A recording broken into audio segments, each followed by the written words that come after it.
obviously been working together for the last 20 years, and yesterday I sat down with them, and you can see just why they create such magic on screen. Take a look at this. From their first film together, the 1990s Edward Scissorhands, Tim Burton and Johnny Depp have brought to life a collection of eccentric and unsettling characters. Okay then, let's move along. You obviously get on really well. What do you get out of each other? Dress up in funny costumes. I mean, this guy from the get-go, from Scissorhands on, it's like he's always resisting, you know, what Hollywood wanted the image of him to be. My name is Willy Wonka. You know, for me it's always been exciting to see somebody transform and become a new character and, you know, willing to do it.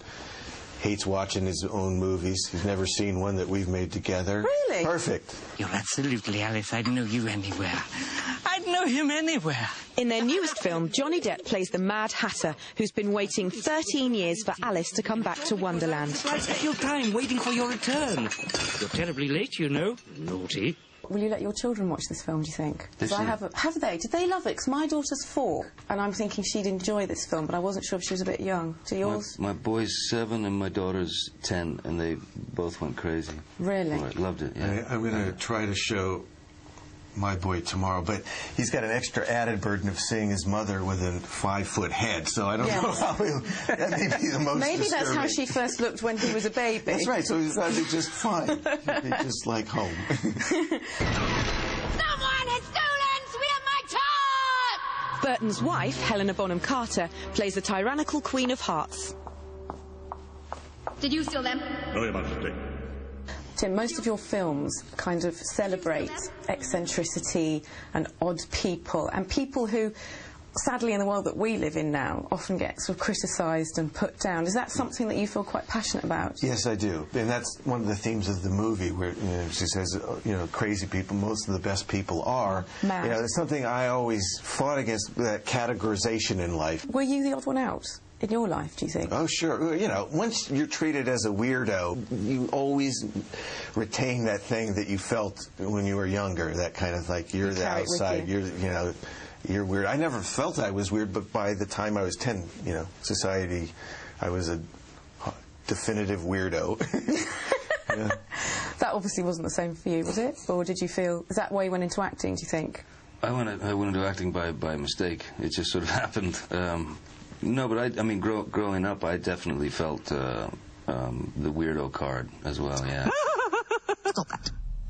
Johnny, is it true that you have you kind of listened to certain music before you play each character? Yeah. And you have a special guy that sort of mixes all that up for you? Yeah, I get inspiration, musical inspiration for the characters, and like for example, there was a band that actually Terry Gilliam turned me on to this band called Sunset Rubdown. There was a great few songs on there that just defined the Hatter for me perfectly. Did you like a band called Squeeze? Oh, I love Squeeze, right, yeah. Because I know this is a bit, I don't want to be like a stalker, but a friend of mine sat behind you in a concert of Squeeze. Oh, yeah. So I just got some off Amazon for you. You're kidding. I'm sure you have them. But you can have extra, the best of Squeeze. That's very sweet. Oh, he called me sweet. I'm still blushing. I'm very curious about this. It was absolutely incredible. Right, I'm very curious about this look, though. What did this whole look of the Mad Hatter?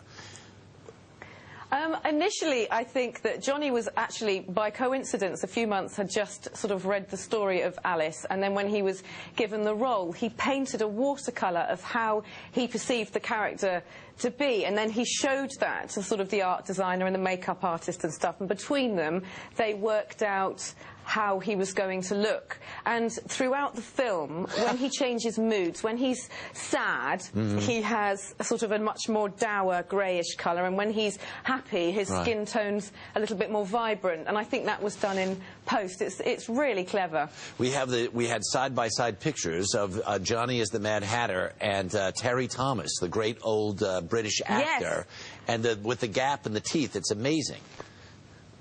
That's right. I did say to him, actually, which wasn't shown there, I said, when you build your characters, do you start with the teeth and then sort of work out? Because every single one of his roles, Edward Scissorhands, Willy Wonka, they all have these sort of really weird set of teeth. Right. So, yeah, there was an awful lot of work. And not a lot of people in America know Terry Thomas. He was actually a very famous comedian. Terrific. Who we adored in this country. Yeah. He died in poverty or something sad like that. But that was quite interesting. I did ask him if he kept his teeth, but he didn't keep his teeth. Right. That wouldn't be very palatable, would it, really? And as best you can tell, how would you say Johnny Depp puts the Mad into Mad Hatter?